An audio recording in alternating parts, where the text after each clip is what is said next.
ትወዳለች። ሰዎች አይረዱኝም። ሁኔታዎች ለኔ ጥሩ አይደሉም። ጓደኞችም አይፈልጉኝም። እና ምን ይጠበስ ብራዘር? ጓደኞች አይፈልጉም፣ ደግ አደረጉ።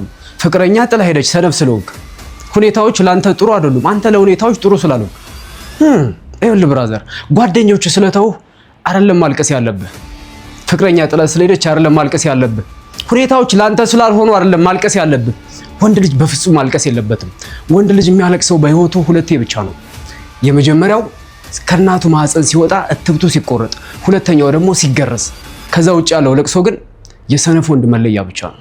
ብራዘር፣ ወንድ ልጅ ሁኔታዎች የሚያንበረክኩት ከሆነ ተንጠልጥሎለት ነው እንጂ ወንድ አይደለም። ጓደኞች ጥለው ስለሄዱ የሚያለቅስ ከሆነ በራስ መተማመን የለውም ማለት ነው። ፍቅረኛው ጥላው ስለሄደች የሚያለቅስ ከሆነ ፍቅረኛው ሳትሆን እንደ እናቱ ያያት ነበር ማለት ነው። እናንተ ወንድ ነህ? በጭራሽ በጭራሽ።